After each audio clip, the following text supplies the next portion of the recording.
ظروفها dalka maalin walba meel ay taagan yihiin maanta arinta abaarta oo waayahan dambe oo dhan Soomaaliya meel ku soo noqotay geography ahaan meesha ay ku taalo iyo awaamirta Ilaahay wixii uu keenay waaye iyo climate change-ga sida adduunka uga dhacay iyo maxaa cibaarooyinkaas fasaxaada hawada iyo environment ku dhacay yaa keentay abaartan yaa sabab u ah sanadihii bana runtii soo wareegto marka waagii hore waa kala dheeraa jirtay 10 sano mar 15 sano mar ayay ahaa jirtay sida hadda ay taamayn hadda waxaad u maraysaa meel hadii aanay ka jirin meel kale ka jirtaa dalka meel hadii maxaan ku raadayo roobabku ay ka da'aan dhulaad u maraysaa inay ka maqan yihiin El Niño markay timaadaan waa fatahaad wabiyadu markay soo baxaan dhulka wabiyadu maraan waa fatahaad oo dalagii waa ba'aya markii kale oo xilliga kale la gaaranayo roob la'aan dalagii haddana biyo la'aan ayuu u ba'aya mar biyo bi'inaya marna biyo la'aan ayuu u ba'aya marka arintaas aad iyo aad u dhib badan waaye halkan marka waxaan rabaa maanta warbixintaas la isisiiyay waa ku mahadsan tahay hay'adda Sodma ee dadaalka faraha badan ka muujisay wax kasta oo emergency xaalad degdeg oo dalka ku soo kortaaba Sodma waa inta Sodma la shaqeysa oo maxaan ku raadaay sympathy wise volunteers ka shaqada u soo istaagto gabdhahan ay ka mid yihiin aad iyo aad ay u mahadsan yihiin maanta marka waxay taagan tahay biyo la'aantii waa loo dhimanayaa abaartu stages soo martaa marba meel ay soo martaa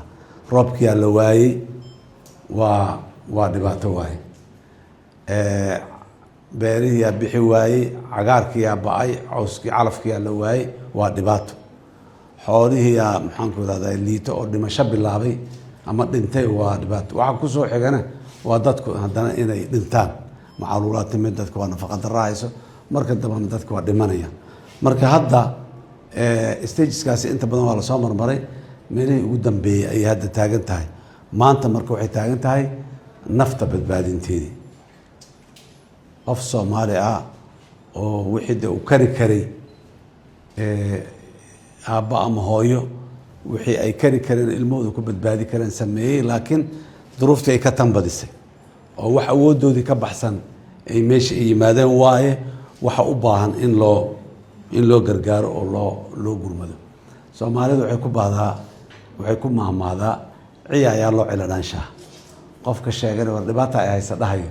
marka maanta ciidi ay taagan tahayo dadkii inaan u ciladhaamino oo gaarsiino adduunka iyo Soomaalida dalku waa ballaaran yahay dadkeenu waa badan dadaan iska warqabin dadaan ka warqabin oo ama media aan ku tixnayn ama aan meeliya dhibaatada ay ka dhacday aan joogo ama magaalooyin jooga oo aan aad iyo aad u warqabina jira marka in magaca dawladda hay'addan ismaraysa fariinta war dadkii waa dhimanayaan aan soo gaaro qof kasta oo Soomaali oo caawa iyo biri wuxuu cuni lahay ka badan haystahay inuu wax bixiyo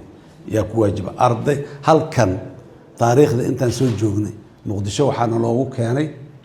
loor xiran oo kiilo sokora iyo kis saliida iyo kis bariis iyo kis ku jirto oo la yiri ardaya soo aruurisay Yurub joogta maanta dalkeena ardada namarka ardada aad u badan yahay in badan oo ardadaas ka mid waa in lacag waalidkood iska ladan yahay oo bishii $10 ama $15 uu ka bixiyo kiila galeeya iyo kiila digira iyo maxaan ku raadaay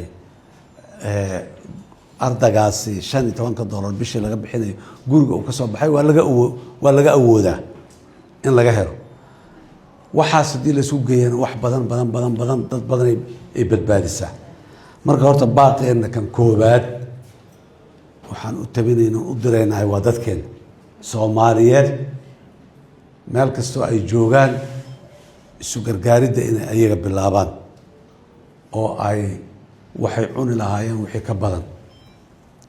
iyo wixii ninkii lacag meel u taalo ama gabadhii ay u taalo in ay qof walba intii karaankeeda horta ay bixiso oo ay Sodmo ku soo hagaajiso oo ay soo wacdo muxuu ahaay call centerkaas meesha ku yaalo emergency-ga loogu talagalay soo wacday tiraa xageegeeya ama yaan u tagaa xagee ku shubaa qofkii aan macluumaad ay ka maqan yihiin dadka Soomaaliyeed meel kasta ay joogaan waxaan u baaqaynaa marka arrintaas inay u istaagaan walaalahooda duruufta hayso dhibaataysan xoolihii ay dhaafeen biyo aan haysanin kii beesa bixi karo biyo loogu dhaamiya kii raashin qallalan bixi karo oo la gaarsiiyo intaba waa loo wada baahan yahay waxaan rabaa marka duruuftaas dalka ka jirta dadka Soomaaliyeed aan baaqa koowaad u direynaa marka ku xigtana beesha caalamkan u direynaa caalamku waa ku mahadsan yihiin inahaas aan soo sheegnay abaaraha isku xigxiga dhacayay doorkii ay qaateen gargaarkii ay nala soo gaareen waa uga mahad celinaynaa hore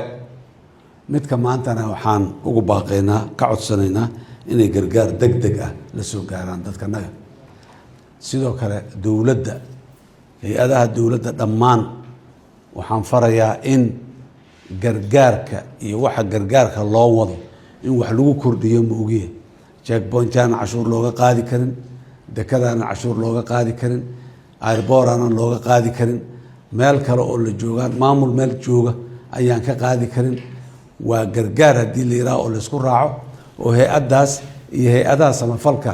ee la shaqeeya ama ha ahaadaano kuwa maxalliga ah oo dadka Soomaalida ay leeyihiin ama ha ahaadaano kuwa caalamiga ah sideedaba qof walba wuxuu ku kabi karo iyo ka laga leexdo in la yiraa mooye wax kale oo meesha ka furan ma jiraan waa amar in maxaan ku yiraahdaa fududeyntaas loo sameeyo gargaarka mar kale waxaan rabaa deegaanada sida gaarka ah loogu dhawaaqay ee dhowr iyo 40 degmo ah ee sida gaarka ah ayadoo la wada liito ku ugu sii liito waaye la yiri waxaan rabnaa in diiradda la saaro oo maxaan ku yiraahdaa ayagaas laga shaqeeyo oo loo hormariyo wixii la heli karo ama la hayo hay-adaha dowladda oo dhan sidoo kale waxaan faraynaa ayaguna inay khaasatan hay-adaha nolosha bini aadamka shaqada ku leh kii dibadda uga doona iyo kii gudaha uga doonaba haddii ay tahay beera iyo hadday tahay xoolo iyo hadday tahay biyo iyo hadday tahay waxbarasho iyo hadday tahay qorsheyn iyo hadday tahay caafimaad iyo dhammaan hay-adaha dowladda ee qofka bini aadamka noloshiisa waxa taabanaya adeega taabanaya haya adeegooda oo dhan inay u leexiyaan dhinacaas maxaan ku yiraahdaa samafalka iyo muxuu ahay gargaarka ay focus ka saaraan hadday tahay daawo iyo hadday tahay biyo iyo hadday tahay dhammaan wasaaradda tacliinta waxaan si gaar ah u faraynaa ardayda Soomaaliyeed boqolaalka kun ee ardayda ah ee Soomaaliyeed meel kastoo ay joogaan in la gaarsiiyo fariintaas macallimiintu ay qaadaan waalidiinta la gaarsiiyo ardayga la gaarsiiyo ardayga lagu abaal mariyo ardayda sida gaarka ah isaga saarta muxuu ahay dadaalka iyo joodiga sidoo kale ciidamada qalabka sida ayagoo dhiigooda daadanayo dagaalamayo dhaawacmayo dhimanaya haddana walaalkii ay u dhimanayeen oo naftooda ay u bixiyeen in yaanu biyo u cabo uga dhinto ama maxaan ku yiraahdaa xabad muufa maxbad rooti oo cuno oo uga dhintaay ayaga lafsadooda wixii ay gargaarka ka geysan karaan ciidamada qalabka sida noocyadooda kala duwan oo dhan ayagana waa faraynaa hadii alla yiraahdo Soomaaliya oo dhan ayaan faraynaa in ay u istaagto arrintaas mar kale waxaan bogaadinayaa hay-adda Sodma shaqada wanaagsan macluumaadka iyo muxuu xogti loo baahnay oo dhan ku diyaarisay muxuu ahaay dad heegan u ah 24 saac in ay ka jawaabaan wax kasta oo emergency ah oo dhacahay abaaraha hadda noogu weyn laakiin magaalada qarax haduu ka dhaco ayaga la soo wacayaa meel walba waa runtii aad iyo aad ayaan ugu bogaadinayaa muxuu ahay shaqada ay hayaan shaqo aad iyo aad u wanaagsan sidoo kale gabdhaha Soomaaliyeed hooyooyinka weligoodba ayaga dadka u naxariis badnaa jiray oo dalka ayaga muxuu ahay weligoodba u taagnaa meeshii la arkay iyo mustawihi kastaba dadaalkiina inaad si laba laabtaan oo maxaa ku raasi laba jibaartaan ayaan adika idinku baaqaynaa aad iyo aad ayaa u mahadsantihiin